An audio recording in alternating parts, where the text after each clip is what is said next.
인사 한번 나누시죠. 주의를 환영하고 축복합니다. 은혜 받으시기 바랍니다. 네. 제목을 보시면 생명의 섬과 독을 머금은 입이라고 되어 있는데 오늘 잠언 10장에 나와 있는 말씀 그대로 제목입니다. 의인의 입은 생명의 샘이고 악인의 입은 독을 머금은 입이라고 되어 있습니다.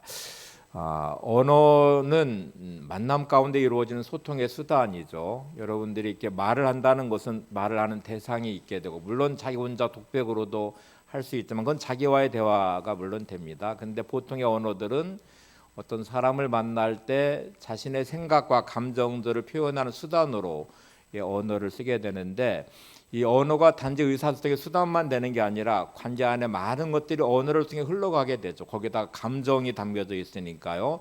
때로 사랑의 감정이 담겨져 있는 언어는 그 사랑의 감정을 타고 흘러가는 언어가 생명의 섬처럼 누군가에게 힘과 위로와 격려와 아름다운 언어로 흘러가게 되고 또 그 감정이 부정적 감정이나 분노의 감정이 실리게 되면 물론 그 관계 안의 언어는 독을 머금은 언어, 악인의 입처럼 돌변하기 시작한 언어로 될 확률이 많습니다. 이 의사소통의 수단과 함께 많은 것들이 언어에 담겨져 흘러가는 이 관계는 이 만남이란 너무나 신비로운 관계 속에서 이루어지는 것입니다. 만남을 한번 생각해 보세요. 내가 평생에 몇 명의 정도의 사람들을 만날 수 있을까? 이 지구상에 보통 70억이 넘는다고 하니까 우리가 태어나면서 죽을 때까지는 아마 이 지구상에는 100억이 훨씬 넘는 인생들이 살다가 죽음을 맞이하게 될 텐데 우리가 그 모든 사람을 다 만날 수 없잖아요. 아마 여러분들은 주변에 관계를 맺고 있는 이렇게 의사소통을 하든지 감정이 흘러가는 관계이든지 어쨌든 이 맺고 있는 관계들은 그렇게 숫자가 많지 않습니다. 뭐 기껏 해봐야 수천 명, 또 많으면 수만 명 정도. 그리고 일상에 보통 관계를 맺는 사람들은 아주 극히 소수의 사람들일 확률이 많습니다. 한번 매일 내가 100명씩 새로운 사람을 만나본다. 또 주말에 되면 300명 정도를 만난다. 이것도 무척 어려운 일인데 거의 불가능한 일이죠. 이렇게 계산을 해도 70평생을 산다고 하면 보통 한 4천만 명 정도의 사람을 만날 수 있다고 말합니다. 이거 거의 불가능한 일이지만 내가 매일매일 100명의 새로운 사람을 만나고 주말에 300명의 새로운 사람을 만난다고 해도 기껏해야 4천만 명 정도를 만날 수 있다고 하니까 우리나라 인구가 5천만 명이 남한만 넘잖아요. 이것도 태어나서 죽을 때까지를 계산하면 보통 한 1억은 넘어갈 것 같아요. 그러니까 내가 누군가를 만나서 함께 관계를 맺는다는 건 너무나 신비로운 일이고 기적 같은 일입니다. 더구나 그런 만남의 신비 안에 가족이 됐다는 건 너무너무 신비로운 기적이고요. 또 나눔에게 성도가 됐다는 것도 너무나 놀라운 기적입니다. 이 만남의 기적 같은 은혜를 우리가 받고 누리고 있는 것인데 옆에 분에게 한번 보시면서 당신을 만난 것이 기적 중의 기적입니다. 네. 진짜 기적 중의 기적인 만남을 갖고 우리가 동시대에 또 같은 나눔의 교회 안에 신앙생활을 하고 있는 성도가 됐다는 것이고 가정의 달이니까 이 가족은 더 신비로운 하나님의 은혜이잖아요. 이렇게 하나님이 진짜 이 만남 안에서 가족이 됐다는 것도 너무나 신비로운 기적 중의 기적인데 이제 문제는 이 기적 같은 만남이 행복하지 않다는 게 문제죠. 너무나 신비로운 기적 같은 이 만남 그 수많은 사람들 중에 이렇게 만나서 같이 신앙생활하고 있다는 것도 신비로운 것이고 또 가족이 됐다는 것도 너무나 신비로운 일인데 이런 만남이 불행한 만남이 되고 있다면 정말 비극 중에 비극일 수밖에 없습니다. 서로 사랑하고 축복해야 될 관계가 어느 순간에 미움이 들어오고 분노심이 들어오고 그리고 상처를 주고받는 관계로 전락해버리면 이거 너무나 불행한 일이잖아요. 이렇게 관계를 망가뜨리고 불행하게 만드는 요소들은 여러 가지 우리가 말할 수 있는데 가장 중요한 요소는 말할 것도 없이 언어입니다. 이 관계 안에 내 마음속에 담겨져 있을 때는 상대방의 관계를 망가뜨리는 어떤 문제를 일으키지는 않아요. 근데 이게 이제 표출이 되는 순간에 관계 안에 언어가 흘러가면서 이 관계는 어느 순간에 생명의 샘되는 의인의 입을 가지면 행복한 관계로 지켜지겠지만 독을 머금은 언어의 악인의 입으로 변화되는 순간부터 이 관계는 어마어마한 상처로 흘러가기 시작할 것이고요. 그리고 그건 불행한 관계로 가게 될 것입니다. 여러분 이렇게 중요한 이 언어에 대한 것 우리는 마치 습관적인 언어 아무 생각 없이 그리고 마치 당연한 듯 내뱉고 있는 언어가 만들어낸 무서운 결과를 우리가 한번 생각해 보셔야 됩니다. 제가 한동안 언어에 대한 설교를 참 많이 했습니다. 매년마다 시리즈로 언어 설교도 한 적도 있고요. 또 아주 이 언어에 대한 중요함 때문에 계속 강조하고 가정의 달이 될 때마다 언어에 대한 설교도 참 많이 했던 것처럼 보여지는데, 작년에는 제가 언어에 대한 설교를 하지 않은 것 같아요. 제가 올해 들어서 다시 언어에 대한 설교를 생각한 이유 중에 하나가, 이 언어가 이렇게 중요한 것인데 우리는 정말 아무 생각 없이 말하기도 하고 또 당연한 듯 말하고, 그리고 그 언어에 어떤 의미가 담겨져 있는지에 대한 의미를 별로 생각하지 않는 것 같은 모습들이 많이 보여서이기도 하고요. 하나님이 창조한 세상도 말씀으로 창조하셨고, 특별히 우리 인간에게 언어의 능력을 주셔서 언어를 통해서 하나님의 역사를 만들어가는 중요한 자리에 세워놨는데, 창조 세상을 지켜가기보다는 파괴시키고 하나님 주신 이 관계의 신비로움의 은혜 안에서 행복하기보다는 불행한 이 언어가 많기 때문이기도 합니다. 가정사회연구소에서 조사한 자료에 따르면 나에게 상처를 주며 고통을 준 사람이 누구인가? 라는 질문에 40.7%가 아버지, 32.1%가 어머니, 27.2%가 집안 식구로 말에 대답을 했습니다. 뭐 거의 대부분 가정이죠. 물론 당연합니다. 왜냐하면 보통 우리가 맺고 있는 관계의 대부분은 이해관계로 연결돼 있어요. 그래서 나와 안 맞으면 때로는 단절해 버리면 되고요. 그냥 상종하지 말아야지. 그러면 대개 언어 상처로 한번 딱 만들어 놓은 다음에 관계가 단절되고, 그 다음에 나를 좀 회복하는 시간을 가지면 치유가 될 수 있는 회복의 가능성이 많이 있죠. 그리고 그런 관계들은 대부분 언어에 대한 상처가 별로 없기도 해요. 왜냐하면 그냥 이해관계로만 얽혀 있으니까. 가족은 다릅니다. 가족은 혈연 관계이면서 뗄래야 뗄 수 없는 관계예요. 그리고 이 관계는 수없는 언어들이 오고 가는 이 언어가 존재하게 되는데, 이게 늘 사랑하는 마음으로 이렇게 막 축복하는 생명의 샘인 의인의 입을 가지면서 사용되는 언어만 존재하면 얼마나 좋겠어요. 근데 일어나는 수많은 일들은 감정을 건드리게 되고, 감정을 건드리면 내 안에 쌓여져 있는 이 분노심이 자리 잡게 되고, 그 분노심은 너무나 당연하게 언어에 실려서 상대방에게 말을 하게 되니까 뭐 상처를 주고받는 일이 다반사일 수밖에 없는 게 가정이기도 합니다. 그래서 아버지, 어머니, 집안 식구가 고통을 주고 상처를 준 가장 중요한 대상이 되고 있다는 것도 별로 놀라운 일은 아니에요. 근데 여러분, 이런 이 모든 흐름의 과정 안에 언어가 그 중심에 있다는 것을 우리가 생각하면 이 부분 한번 좀 생각해 봐야 되죠. 자, 이제 2주가 우리 가정의 달에 남아 있는데, 원래 제가 다음 주까지 언어에 대한 설교를 준비를 초안을 잡아놨는데, 토요일날 성경 공부에 지금 야고보서를 어제 했어요. 지난주에 야고보서를 이렇게 성경 공부를 준비하면서 초대교회 당시에 이 상황이 너무 이렇게 힘들고 어려운 상황, 너무 억울한 상황, 핍박과 어려움과 고통을 당하는 상황 가운데 그리스도인들에게 일어나는 분노심이라는 게 있어요.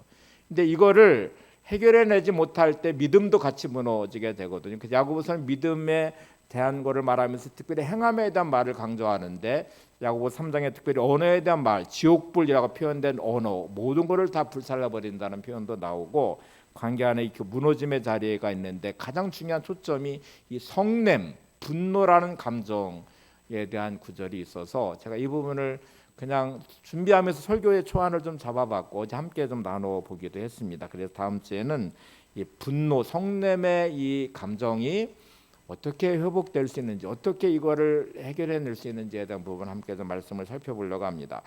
가정사역하는 분들이 이구동성으로 하는 말이 있어요.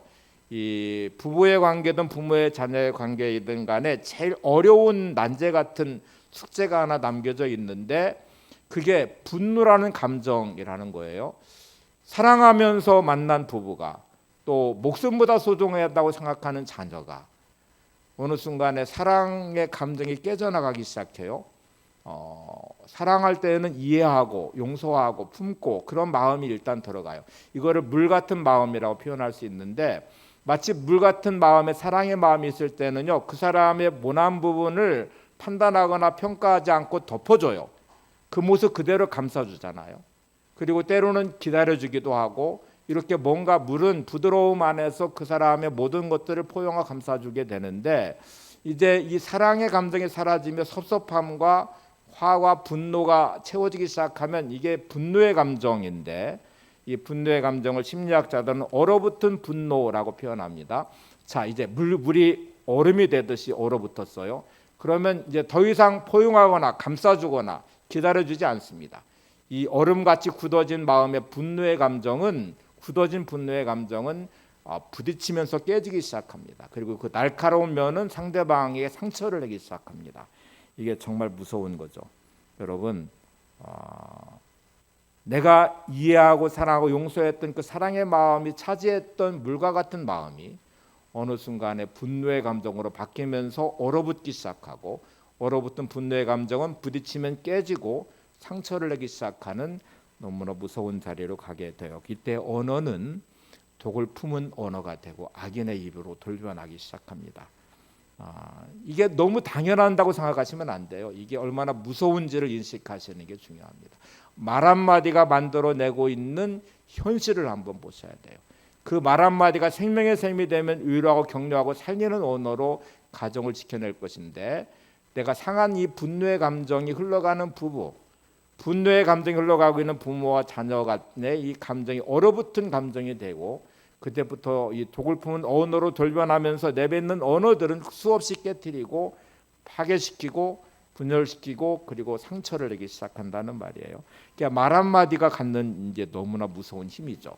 1939년 9월 1일에 아돌프 히틀러가 폴란드에게 전쟁을 선언합니다. 여러분, 한 사람이 권력을 갖게 되고 권력을 가진 한 사람의 언어가 입 밖으로 나오는 순간에 세상은 전쟁에 묶여버려요. 이게 2차 대전의 시작이었어요. 그리고 5,6년에 경과하면서 유럽 전체가 다 전쟁에 휩싸이게 되고 수천만 명의 생명을 잃게 되고 가정이 파괴되고 나라가 무너지고 경제가 무너지고 한 사람의 입에서 나온 언어가 이렇게 만들어요. 내 자신의 혼자의 감정으로 생각하는 언어라고 생각하지 마시고 내가 아버지가 된 순간부터 나의 언어는 가정에 절대적 영향을 끼칩니다. 어머니가 된 순간부터의 언어는 자녀에게, 아내가 된 순간부터의 언어는 남편을 향하여, 남편이 된 순간부터의 언어는 아내를 향하여 이 관계 안에서 이 언어가 미치는 영향은 어마어마한 힘을 갖게 된다는 거예요. 그래서 오늘 내가 이 언어 너무나 당연한데 생각하는 언어들이 어떤 위험한 요소가 있고 또 어떤 힘이 그 안에 들어있는지를 보시는 게 중요합니다. 잠언 10장 11절을 다시 보겠습니다. 의인의 입은 생명의 샘이라도 악인의 입은 독을 머금었느니라. 오늘 제목처럼 생명의 샘 또 독을 머금은 이 입이라는 언어를 우리가 지금 이제 제목으로 붙여놨는데 의인의 입은 생명의 샘이지만 악인의 입은 독을 머금었다 하는 이 말씀을 한번 보세요. 여러분, 우리가 물을 마시는 것 생명의 근원이죠. 물이 흐르는 곳에 식물이 자란다는 책도 있는데 하여튼 물이 흐르는 곳에 식물이 생명이 그 안에 있어요. 광야가 죽음의 땅인 이유는 물이 없기 때문에 그렇거든요. 물이 없으면 모든 땅은 죽어버리고 생명을 잃어버립니다. 여러분의 언어에 생명의 샘이 되지 못하면 여러분의 가정은 죽음으로 뒤덮인 광야가 될 것입니다. 남편의 입이 생명의 샘이 되지 못하고 독을 머금는 순간부터 아내는 죽어갈 것이고 아내의 입이 생명의 샘이 되지 못한 상태의 언어는 남편이 점점 죽어갈 것이고 부모의 입이 생명의 샘이 되지 못하면 그 안에 자녀들은 점점 죽어가는 광야가, 회피해진 광야 같은 인생이 될 것입니다. 요한복음 8장에 보면 간음하다 현장에 잡힌 여인이 나오는데 이 여인을 향하여 바리새인과 서기관들의 언어가 존재하고 예수님의 언어가 존재해요. 바리새인과 서기관들에게 붙잡혀서 주님 앞에 끌려온 간음하다 붙잡힌 이 여인은 독을 품은 언어를 가진 이 바리새인과 서기관들의 언어 가운데 죽어가기 시작합니다. 그 안에는 희망이 절대로 없습니다. 너무나 무서운 사실은 바리새인과 서기관들은 하나님의 말씀을 붙잡고 살아가는 사람들이에요. 하나님의 말씀을 주실 때에는 수술용 칼처럼 누군가를 살리라고 주신 말씀이지 죽이는 칼로 쓰라고 주신 말씀이 아니거든요. 그러니까 자기가 가지고 있는 생명인 하나님의 말씀을 가지고 내가 살아나서 나도 살아나야 되고 누군가를 살리는 생명의 샘인 언어에 의인의 입을 가지고 살아가야 되는데 지금 이들은 자신들이 가지고 있는 율법, 하나님 말씀의 기준을 가지고 한 여인을 고발하면서 그를 죽이려고 하고 있습니다. 하나님이 생명의 샘이 되어서 수술용 칼처럼 살리라고 주신 말씀을 가지고 한 여인을 죽이려고 하고 그 여인을 가지고 예수님을 죽이려고 하고 있습니다. 무서운 이제 이 언어를 품기 시작했어요. 우리가 살아가면서 세상에는 수많은 판단과 정죄의 언어를 듣습니다. 그 언어는 나를 살리는 언어가 아니에요. 끝없이 판단하고 정죄합니다. 근데 이 언어가 가정 안에도 존재하고 있어요. 끝없이 판단하는 남편 안에 아내는 죽어가고, 끝없이 무시하고 또 이제 막 판단하고 있는 아내의 언어 안에 남편은 기죽으며 점점점 영혼이 죽어가고 있고, 그 언어 안에 자라는 자녀는 죽어가고 있어요. 여러분, 예수님은 그 가운데 이 여인을 살리는 생명의 언어로 그 여인에게 다가가고 그 여인을 살려내고 있잖아요. 그럼 여러분, 나의 언어는 도대체 어떤 언어인가를 생각해 봐야 되죠. 바리새인들과 서기관들의 언어는 파멸의 언어, 정죄의 언어, 판단과 고발의 언어를 쓰면서 점점 이 여인을 죽이려고 하고 있고 예수님을 함정에 빠뜨리고 죽이려고 하고 있습니다. 요한복음 8장 4절을 한번 보시죠. 이 바리새인과 서기관들의 언어를 이렇게 말합니다. 예수께 말하되 선생이여 이 여자가 간음하다가 현장에서 잡혔나이다. 자, 이제 율법을 가지고 하나님 말씀을 가지고 고발하고 추궁하는 언어로 돌변해버린 이들은 이 여인을 살리는 길을 말하지 않고 죽이는 길을 말하고 있어요. 이걸 가지고 예수님을 함정에 빠뜨리는 고발형 언어를 가지고 예수님을 죽이려고 하고 있어요. 우리가 많이 들은 언어들이에요. 살아가면서 늘 누군가가 나를 판단하는 언어에 익숙해져 있죠. 학교에 가면 선생님의 언어가 성적으로 판단하고 또 이렇게 세워가기보다는 이런 언어. 경쟁하는 세상 가운데 우리는 끝없는 고발과 추궁과 판단과 정죄의 언어를 들이며 살아가요. 상품처럼 늘 비교당하고 있잖아요. 하나님은 우리를 작품처럼 생명으로 만들어 놓으시고 천하보다 귀한 영혼이라고 말씀하시는데 세상이 그래요. 근데 가정 안에 들어와도 여전히 우리는 이 생명의 샘인 의인의 입의 언어를 듣지 못하는 경우가 얼마나 많아요. 예수님은 이 여인을 대할 때 이렇게 말씀하십니다. 요한복음 8장 11절입니다.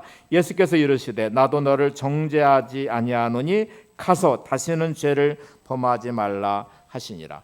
끝날 것 같은 상황 안에 어떤 희망도 보이지 않는 바리새인과 서기관들의 언어에 묶여 있고 소위 말씀이라고 하는 율법을 가지고 정죄하고 있는 이 상황 안에 예수님은 여인의 살 길을 열어놓으시죠. 나도 너를 정죄하지 않는다. 왜 간음했느냐? 너 왜 이런 죄를 졌느냐고 고발하지 않고요. 추궁하지도 않고 그를 다시 살 길로 열어놓으셔서 다시는 죄를 범하지 말라고 말씀하십니다. 자, 이제 우리의 언어가 오늘 제목처럼 내가 정말 생명의 샘인 언어인지 독을 품은 언어인지 의인의 입을 가진 사람인지 악인의 입을 여러분, 의인과 악인이 딱 구별되어 있지 않습니다. 어느 순간에 사랑의 마음을 품은 물 같은 마음의 사랑의 마음이 있으면 진짜 물같이 생명의 샘처럼 누군가를 살리는 언어가 내 안에 있어요.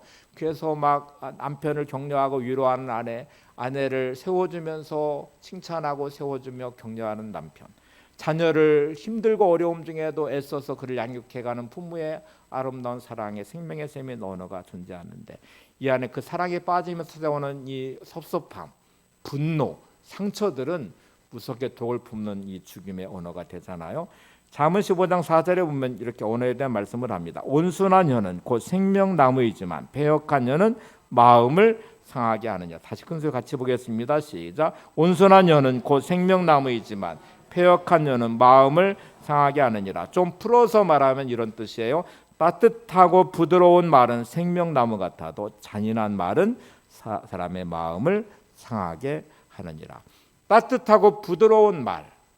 여러분의 언어는 따뜻하고 부드러운 말인가요? 누군가를 향하여 말을 할 때 이 따뜻하고 부드러운 마음이 내 안에 있고 그것이 언어로 표현되고 있으십니까? 아니면 잔인한 말을 하고 계신가요? 패역한 혀라고 표현하고 있는 이 잔인한 말, 판단하고 정죄하고 고발하는 언어들. 온순한이란 뜻이 마르페라는 히브리어를 쓰고 있는데 마르페의 언어는 라파입니다. 라파라는 말은 잘 아시죠? 여호와 라파 그러면 치료하시는 하나님이란 뜻이잖아요. 그러니까 이 온순한 혀라는 말은 마치 치료하는 언어예요. 마르페, 라파라는 뜻을 가지고 있어요. 내가 말을 한마디 하는 그 말은 누군가를 치료하고 누군가를 회복시키면서 생명을 주는 생명의 샘의 언어가 되는데, 이게 되지 못하면 폐역한 잔인한 말을 쓰게 된다는 말이죠. 모든 관계의 상처는 언어로 이루어졌다면 반대로 치료하는 것도 언어를 통해서 이루어집니다. 이게 하나님이신 언어의 능력이에요. 언어는 파괴시키기도 하지만 회복시키기도 해요. 언어는 무너뜨리기도 하지만 다시 세우기도 해요. 언어는 상처를 주기도 하지만 상처를 치유하기도 합니다. 여러분, 내가 세상에서 이 마르페의 온순한 혀의 언어를 듣지 못한다면 생명의 샘의 근원 되시는 하나님의 언어, 치료의 언어 되신 하나님의 말씀을 들으시기 바랍니다. 그러면 나는 주님 안에서 회복할 것이고, 나는 온전히 새로워지는 피조물이 될 것이고, 그렇게 회복된 나는 누군가를 살리는 생명의 언어를 갖게 될 것입니다. 이제 우리한테는 이 중요한 이 언어를 붙잡는 게 중요하잖아요. 잠언 16장 24절에 보면 또 이런 말씀도 나와요. 선한 말은 꿀송이 같아서 마음에 달고 뼈에 양약이 되느니라. 이 선한이란 말이 노암이란 히브리어인데, 그 뜻을 보시면 기쁨을 주는 아름다운 친절한 은혜스러운 뜻을 가지고 있어요. 그러니까 내가 선한 말을 한다는 말은 누군가에게 기쁨을 주는 언어를 쓰고 있는 사람인 것이고요, 또 아름다운 언어를 쓰는 것이고, 또 친절한 언어, 은혜스러운 언어를 쓰는 사람이 선한 노암이라는 언어를 쓰는 사람이에요. 여러분의 언어는 기쁨을 주는 언어이십니까? 아름다운 언어고 친절한 언어고 은혜스러운 언어를 쓰고 계시나요? 그 언어를 쓰신다면 그 언어를 듣는 사람의 마음에는 꿀송이 같아서 마음에 달고 뼈에 양약이 되느니라. 치료제가 된다는 말이죠. 이런 언어가 여러분들 안에 있기를 바랍니다. 하나님, 제 언어가 마르페의 언어, 온순한 하나님의 치료의 라파의 언어가 되기를 원합니다. 하나님, 저의 언어가 선한 말 노함의 언어가 되어서 기쁨을 주는 언어, 누군가를 향해서 아름답고 친절한 은혜스러운 언어를 쓰는 사람이 되기를 원합니다. 이왕 주신 우리의 언어가 이렇게 쓰여져야 되잖아요. 생명의 섬인 의인의 입을 갖고 살으셔야 되잖아요. 근데 어느 순간부터 내 안에 찾아오는 섭섭함과 분노가 얼어붙은 이 마음을 갖게 하고, 굳어진 나의 마음은 점점점 악인의 입을 갖기 시작해요. 독을 품는 언어가 내 안에 들어있고요, 더 이상 치료의 언어가 아니라, 온순한 혀가 아니라 아주 잔인한 언어를 쓰기 시작해요. 그리고 폐역한 혀를 가져서 얼마나 무섭게 우리의 삶의 자리에 스스로도 무너지고 누군가를 무너뜨린 인생으로 가버려요. 갤럽 조사 기관에서 일하는 도널드 킬립톤 박사가 있는데, 이 스포츠하는 선수들을 봤어요. 이들이 가지고 있는 재능과 능력이 있어요. 근데 어느 때에는 이 선수들이 아주 기량을 잘 발휘해서 자기보다 훨씬 더 뛰어난 능력을 발휘하기도, 어떤 때는 자기보다 가진 능력보다 더 못한 성적을 내기도 해요. 그 중요한 원인이 도대체 뭘까를 조사를 해보기 시작했어요. 근데 대부분의 선수들은 경기장에 들어서는 순간에 응원하는 가족이 있을 때, 나의 편이 되어 지지해주고 응원해주고 격려해주고 힘내라고 말하는 가족이 있을 때는 경기력이 향상이 돼서 좋은 성적을 내는데, 이제 막 주변이 막 야유를 하고, 뭐 특별히 막 야구나 축구 경기 보면 상대편을 막 야유하는데 내 편이 없는 상태로 경기를 한다고 얼마나 어려워요. 그래서 이 경기력은 응원하는 가족들이나 가까운 사람들의 응원에 따라서 실력과 경기의 성적이 많이 좌우된다는 것을 찾아냈습니다. 우리나라는 월드컵 경기 때 4강에 진출했던 경험을 가지고 있는데, 우리나라 선수들이 절대로 그런 성적을 낼 만한 실력이 아니라는 건 모두가 다 알았어요. 우리 온 국민의 응원의 힘에 그런 성적을 냈거든요. 그러니까 여러분, 내가 살아가면서 내 삶에 힘을 낼 수 있는 가장 중요한 힘은 가족이어야 되거든요. 세상에서 어떤 사람이었든 간에 가정 안에 들어오면 가장 강력한 지지자이고 격려자여야 되고 힘을 주는 사람이어야 돼요. 근데 세상 가서도 이리 지고 저리 지고 상처받아서 가족에 들어왔더니 또 나를 막 몰아붙이는 아내가 있고, 나를 판단하는 남편이 있고, 나를 늘 평가하고 판단하는 부모가 있고, 그러니 어떻게 가정이 온전하겠어요? 가장 강력한 지지자가 가족이어야 되는데, 상처받고 돌아오는 남편 지친 남편을 붙잡고 힘내라고 말해줄 수 있는 아내. 늘 무시당하고 자기 정체성 없이 그냥 가정 안에서 시들어간 꽃과 같은 아내를 활짝 피워줄 남편의 언어가 있어야 되고, 세상에서 이리저리 평가받고 돌아오는 아이를 향하여 누구보다 가장 사랑하는 사랑의 언어가 품목에 있어야 되는데, 이게 우리한테는 가장 문제예요. 근데 히브리서 12장에 경계하는 것으로 비유하면서 우리의 인생의 가장 놀라운 관중, 지지자가 계신데 그게 하나님이시래요. 예수님이고 성령님이시더래요. 믿음의 선진들이 우리를 인생의 경계를 보면서 끝없이 우리를 격려하고 지지해 준대요. 그런 여러분 힘들고 어려우시더라도 하나님의 지지를 받으며 살아가시기 바랍니다.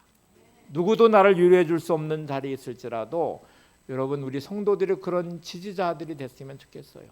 교회 나오면 평가하지 않고 손잡아 줄 수 있는 성도, 누군가를 위로할 수 있는 성도, 그냥 끌어안아주고 내가 위해서 기도할게요 라고 말할 수 있는 성도가 있는 교회가 얼마나 아름다운 교회가 되겠어요.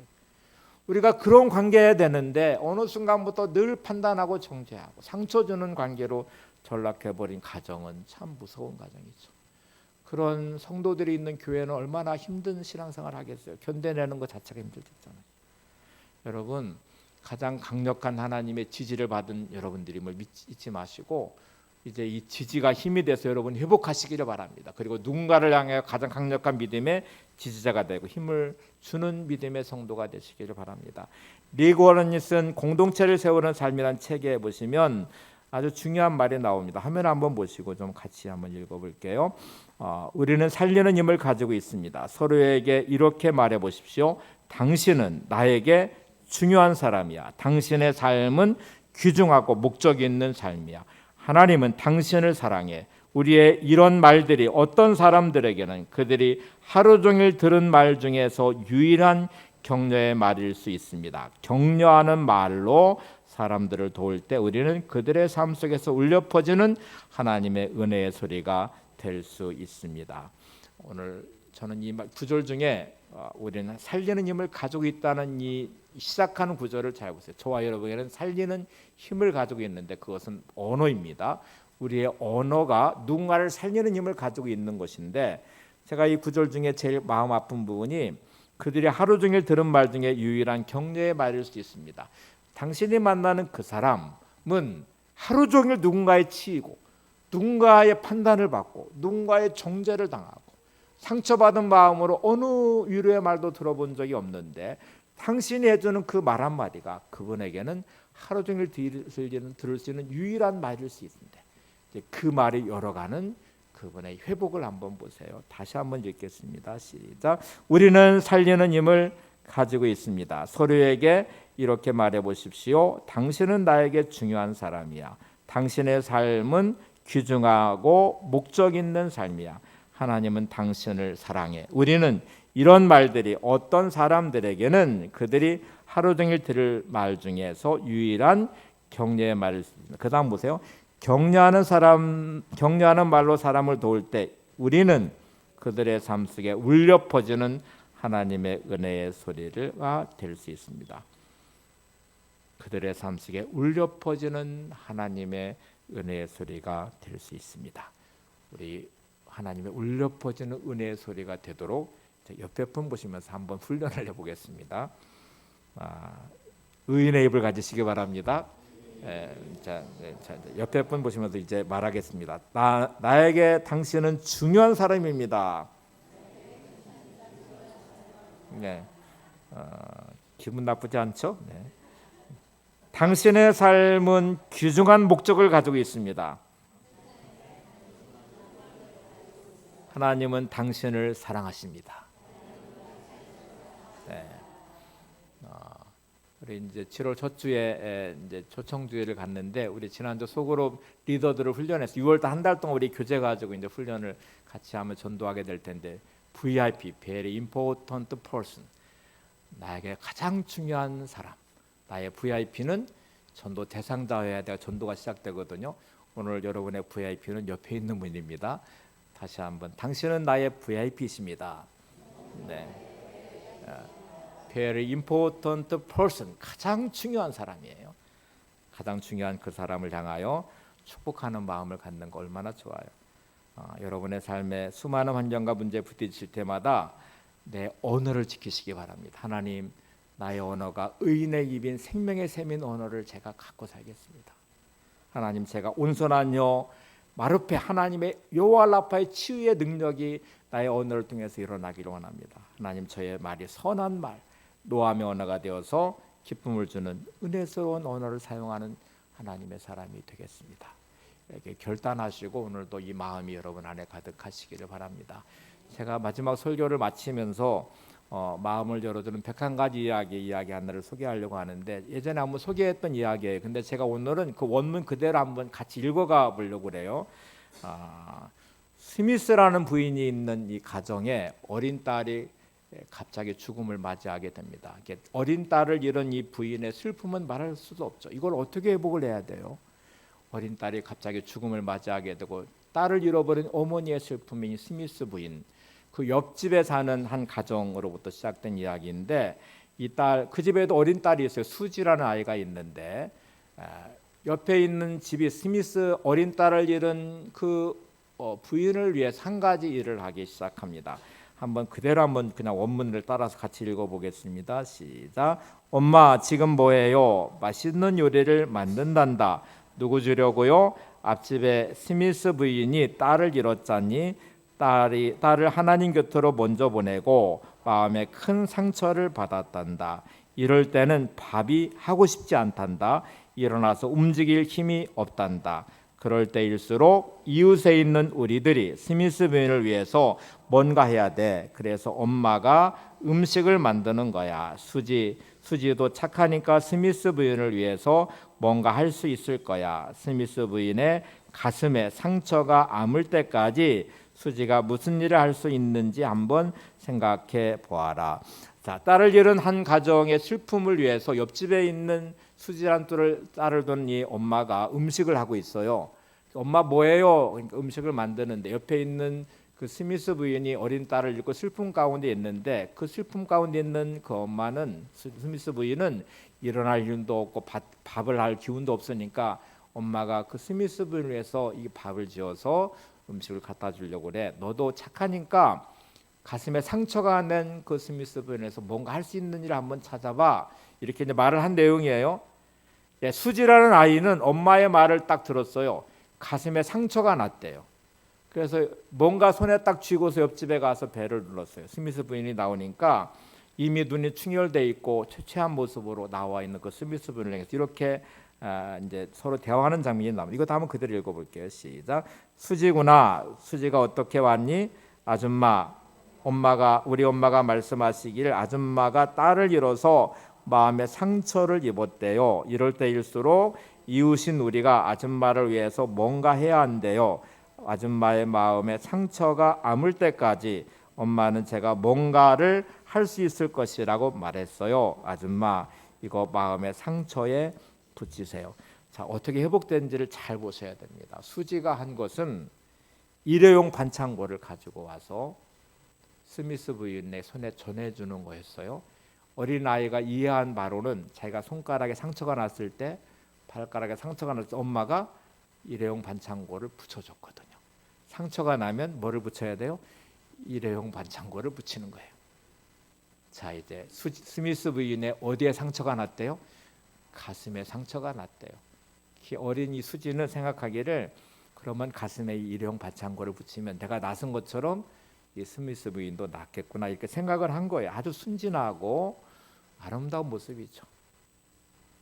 근데 이거를 딱 보는 순간에 스미스 부인은 무릎을 꿇고 그 반창고를 받으면서 와락 수지를 끌어안고 눈물을 흘리기 시작했어요.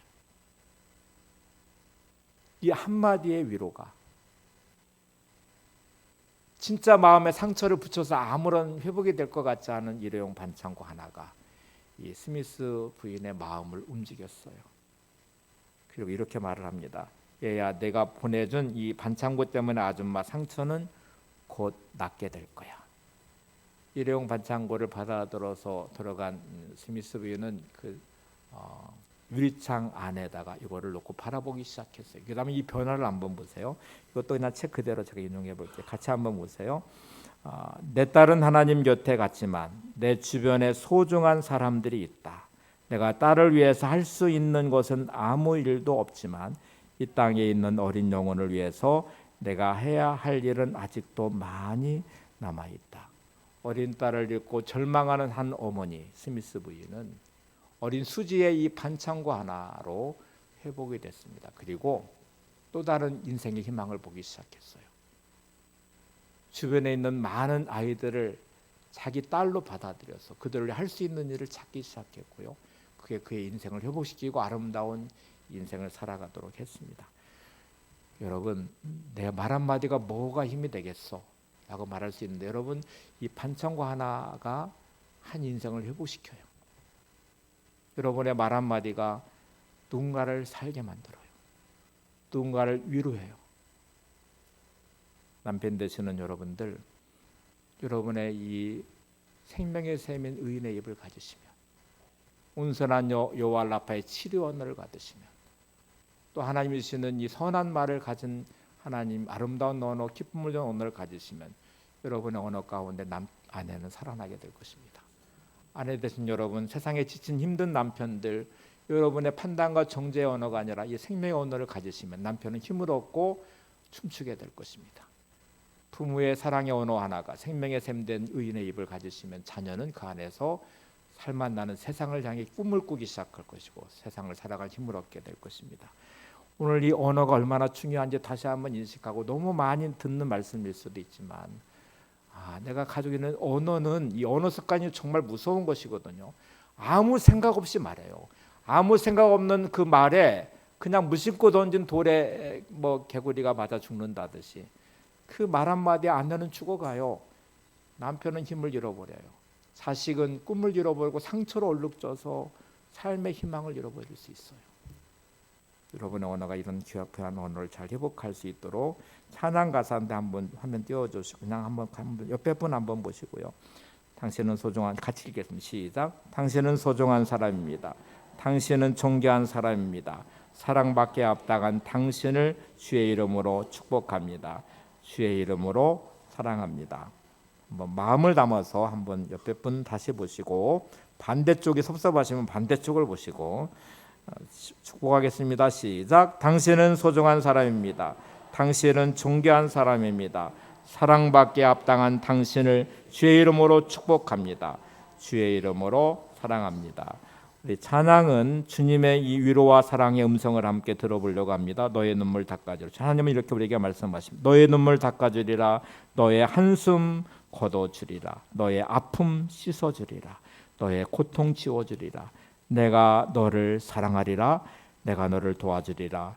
내가 너를 위로하리라. 내가 너와 함께 하리라. 오늘 여러분, 힘들고 어려운 세상 가운데 주변에 나를 위로해 줄 사람이 없다고 한탄하지 마시고, 오늘도 나를 위로하신 하나님의 이 사랑의 위로 안에 힘을 얻으시고 승리하시기를 바랍니다. 함께 찬양하고